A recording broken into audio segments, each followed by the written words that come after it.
Existe una corriente de historiadores que, no por casualidad, reciben el apoyo logístico de la BBC británica, que cada vez que se publica un panfleto disfrazado de libro académico dirigido a migrar a España, corre presurosa a alzar la voz para afirmar que no debería hablarse ni de descubrimiento ni de conquista de América, sino de invasión de América.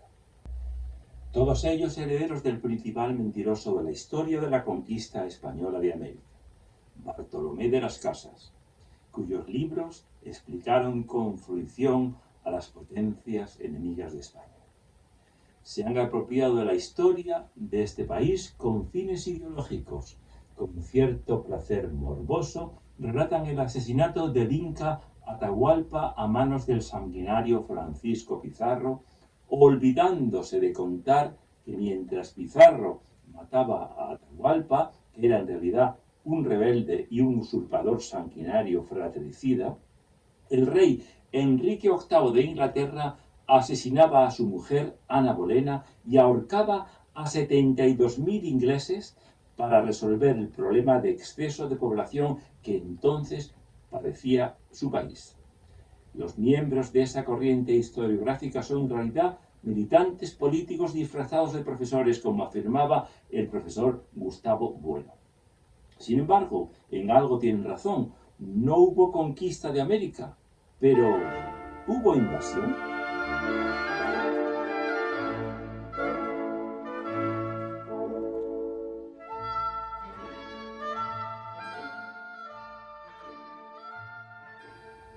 Marcelo Gullo y Elvira Roca afirman que, sin lugar a dudas, para las clases dominantes de esos estados totalitarios y teocráticos azteca e inca, la nobleza y la clase sacerdotal, sí, dirían que la hubo. Sus respectivas capitales de Tenochtitlán y Cuzco fueron invadidas por un ejército formado por 200.000 hombres, a los que tanto aztecas como quechuas habían sometido por la fuerza anteriormente.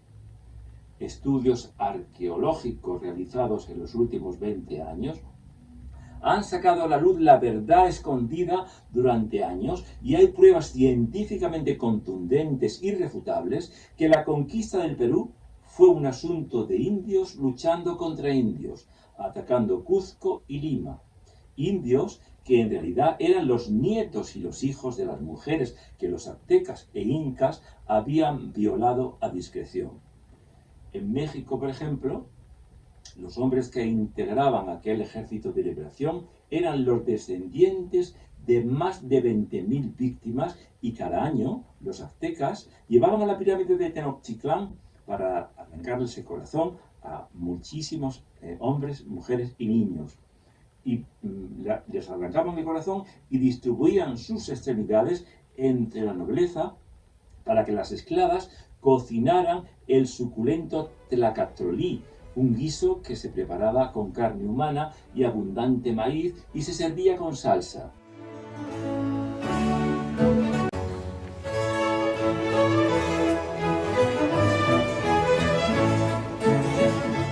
Asimismo, en Perú, los integrantes del Ejército de Liberación eran abuelos, padres y hermanos de las niñas que los incas sacrificaban arrojándolas desde la cima de los volcanes, o que enterraban vivas cada vez que se inauguraba un templo o se moría un emperador.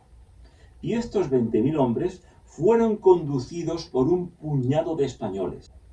Así pues, la mayoría de los pueblos estaban oprimidos en Mesoamérica y en los Andes, y no hubo invasión española de América, sino liberación del imperio antropófago de los aztecas y del dominio salvaje de los incas.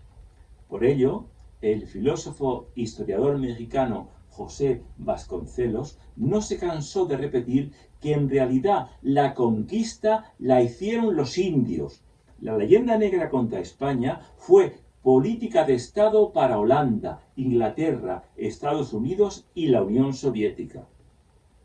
Sin embargo, no han sido muchos los políticos e intelectuales españoles que se han dado cuenta de ese pequeño detalle, y menos aún los que han intentado contrarrestar esa propaganda política dentro y fuera del país.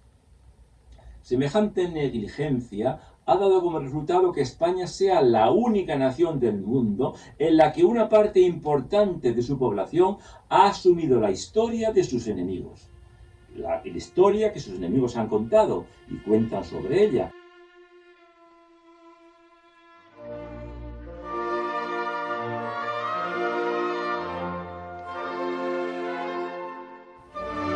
Es imposible imaginar a un romano creyendo la historia de Roma escrita por Cartago, o un francés de 1914 aceptando al pie de la letra la historia de Francia relatada por Alemania.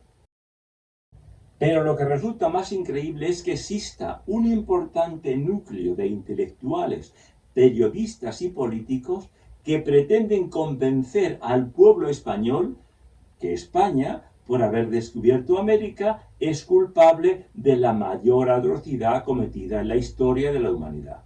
Culpable de genocidio, migraciones masivas, del uso sistemático de la tortura o del terror, etc. Y de avergonzarse de haber conquistado América y piden perdón por ello una y mil veces. Las dimensiones que alcanzó el imperio antropófago azteca son inusitadas, hasta el punto de que es imprescindible acompañarlas de datos y hechos demostrados. Las excavaciones arqueológicas y los hallazgos fortuitos que se produjeron a raíz de la construcción de grandes obras públicas en Ciudad de México han permitido la aparición de muros y paredes construidos con las calaveras de los sacrificados. Y afirma Marcelo Gullo, en uno de sus libros, que la prueba más reciente data del 2015, cuando gracias a excavaciones en la Catedral de México se encontró una torre de cráneo que coincide con la descrita por los españoles que acompañaron a Hernán Cortés.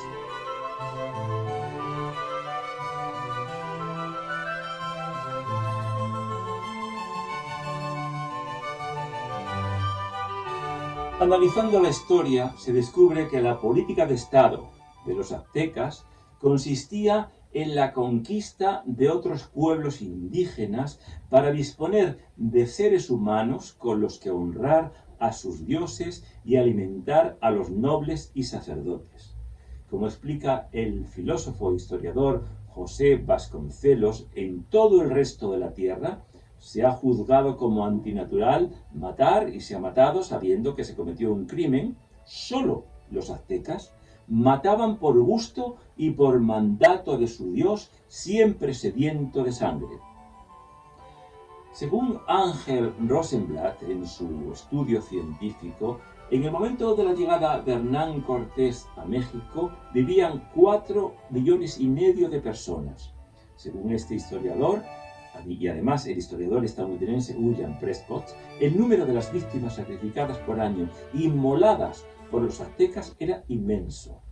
Casi ningún autor lo computa en menos de 20.000 por año, e incluso que lo hace subir hasta las 150.000.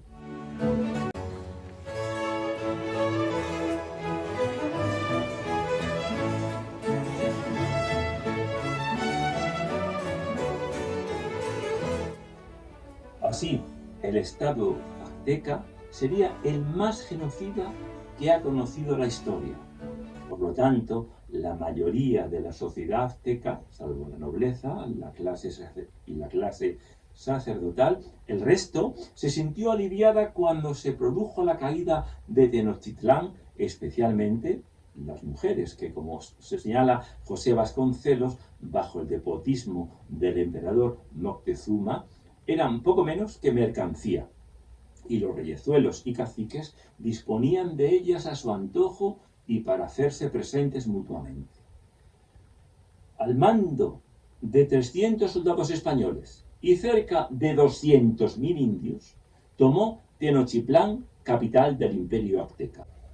Al frente de las fuerzas indígenas iba una mujer, doña Marina, que había sido esclava sexual tanto de los aztecas como de los mayas, con quien tenía sus propias cuentas que arreglar, y esa es la verdadera historia de la conquista de México. Una conquista que en realidad la realizaron los indios oprimidos por los aztecas, conducidos por uno de los más grandes militares y políticos de la historia, el extremeño Hernán Cortés.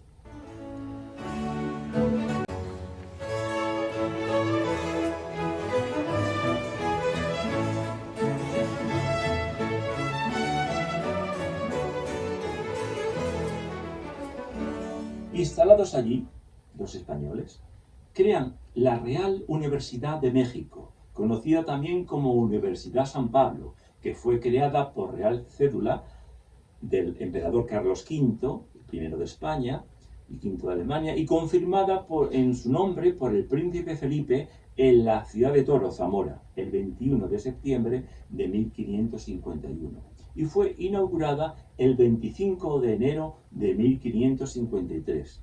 Tenía los mismos privilegios que la Universidad de Salamanca.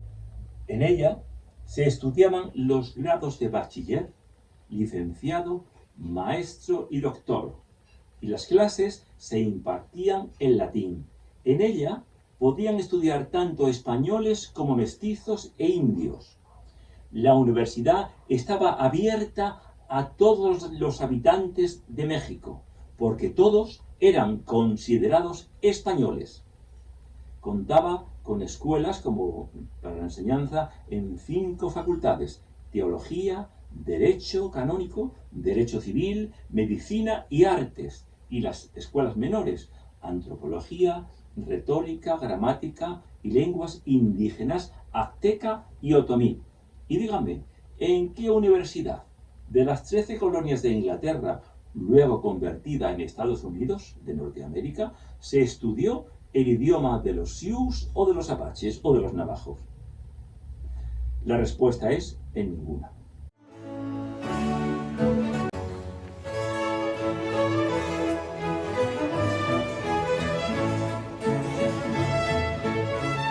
Alexander von Humboldt, a quien la Academia Francesa puso el apodo de Nuevo Aristóteles, desembarcó en el puerto mexicano de Acapulco el 22 de marzo de 1803. Así relata el propio autor en su prólogo de Ensayo político sobre el reino de la Nueva España. Y relata en su libro que llegó a México por el Mar del Sur en marzo de 1803 y que fue recibido en ese vasto imperio por espacio de un año, y le sorprendió ciertamente lo adelantado de la Nueva España. A Humboldt le sorprendió la buena formación química que poseían los jóvenes mexicanos después de haber pasado por Cuba, Venezuela, Barbados, Trinidad, Colombia, Ecuador, etc. Llegó al virreinato de la Nueva España y afirma que estos indios, embrutecidos por el despotismo de los antiguos soberanos aztecas y por las vejaciones de los primeros conquistadores, están actualmente protegidos por las leyes españolas, en general sabias y humanas. Y aunque no llegan a las poblaciones alejadas, Humboldt llegó al virreinato con permiso de las autoridades mexicanas y a condición de que no revelara los datos que allí vio, que no se los revelara al gobierno de los Estados Unidos. Pues él recopiló numerosa información sobre recursos, orografía y dispositivos militares, pero después, incumpliendo su palabra, les traicionó y le pasó toda esa información a los Estados Unidos, y eso sirvió para planificar la guerra contra México.